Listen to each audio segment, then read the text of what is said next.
बस इतने मैं कहता हूँ। और ये जहाँ तक होए आप सब से निवेदन है इस आवाज़ को पहुँचाएं। इसकी सीबीआई जांच होनी चाहिए, निष्पक्ष जांच होनी चाहिए कि हमारी बेटी का जो हत्यारा है वो बचना नहीं चाहिए, उसे फांसी होना चाहिए। उसे वहाँ पहुँचने के बाद देखा गया कि मालती का लाश बरामदे में पड़ा हुआ था। मुंह पे उसके चोट का दाग पूरा एकदम, मुंह पूरा एकदम से काला पड़ा हुआ था। चोट का दाग था, आपने देखा? हाँ, यहाँ पर ये पूरा मुंह बिल्कुल काला पड़ा। दुखी हूँ और बहुत ही परेशान हूँ।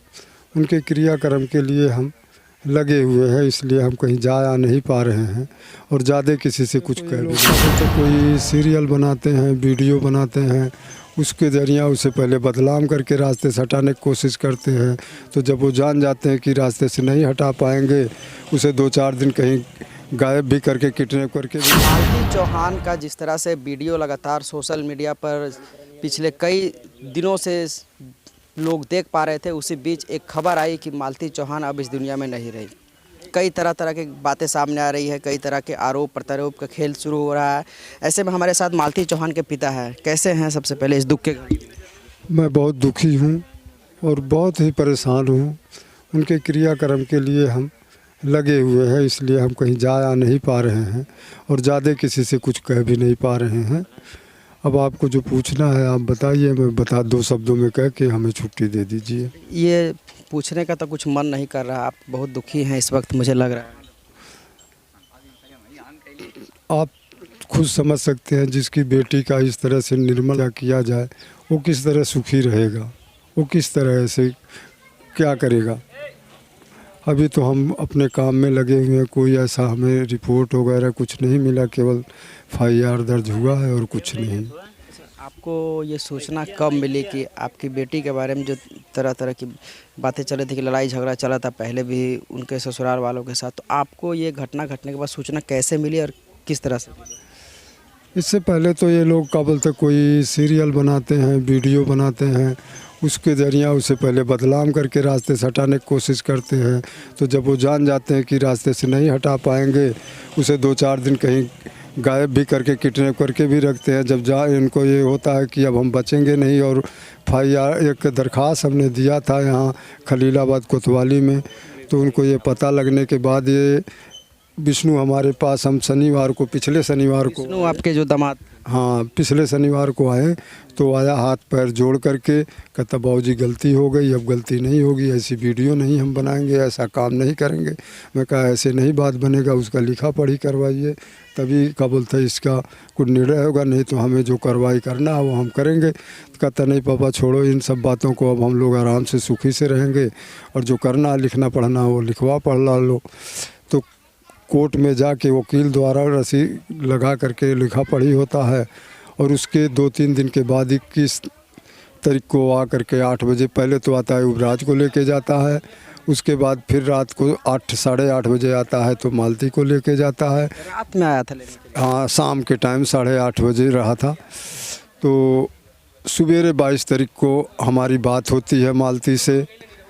उसके बाद जो है फिर दोबारा फिर बात होती है, 2 बार बात होती है दिन में। अगर उसकी रिकॉर्डिंग खोजा जाए तो ज़रूर मिलेगा। कहते नहीं पापा मैं ठीक हूँ। उसके बाद कहते हैं अभी तो मैंने तो कोई वीडियो नहीं देखा, ना मैं बड़ा मोबाइल चलाता हूँ, मैं छोटा मोबाइल चलाता रहता हूँ।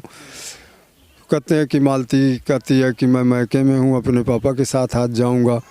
तो जब हमारे बच्चे देखें, बड़े वो मोबाइल चलाते हैं, बड़ी बेटी और छोटा बेटा, तो उन्होंने उसके पास फ़ोन किया तो पूछे ऐसा क्यों कर रही। कहते हैं कि वो विष्णु ने ही ऐसे कहवा रहा है कि ताकि हमारे पास सोशल मीडिया वाले वहाँ तक ना पहुँचें, यानी इनसे दूरी वही बना रहा था। हाँ जी।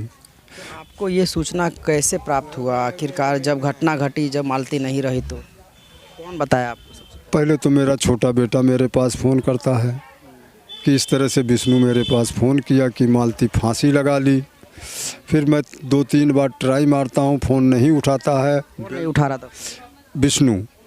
तो फ़ोन जब नहीं उठाता है तो जो है मैं फ़ोन बंद कर देता हूँ, मतलब रोक दिया कॉल करने से।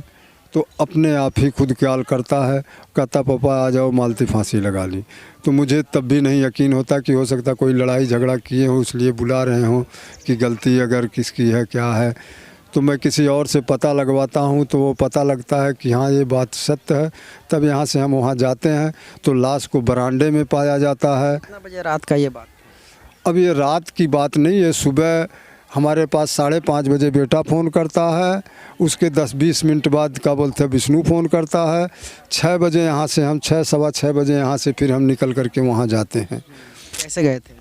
वहाँ मोटरसाइकिल से गए थे और वहाँ जा कर के और भी हमारे गांव के महिलाएं पुरुष सब लोग पहुँचे थे। जो है वहाँ पहुँचने के बाद देखा गया कि मालती का लाश बरामदे में पड़ा हुआ था। मुंह पे उसके चोट का दाग पूरा एकदम, मुंह पूरा एकदम से काला पड़ा हुआ था। पे चोट का दाग था, आपने देखा? हाँ, यहाँ पर ये पूरा मुंह बिल्कुल काला पड़ा हुआ था। नाक पे हल्का चोट लगा था और शरीर में कहीं चोट उतना नहीं था। ये चीज़ जैसे रगड़ा होता है, रगड़ा जैसे था, और जिस तरह कोई धर के इसे दाबा हो और वह प्राण निकलते हुए रगड़ा जाता है, उस तरह रगड़ा हुआ था। बस इतने मैं कहता हूँ। और ये जहाँ तक होए आप सब से निवेदन है इस आवाज़ को पहुँचाएँ। इसकी CBI जांच होनी चाहिए, निष्पक्ष जांच होनी चाहिए कि हमारी बेटी का जो हत्यारा है वो बचना नहीं चाहिए, उसे फांसी होना चाहिए, उसे फांसी होना चाहिए।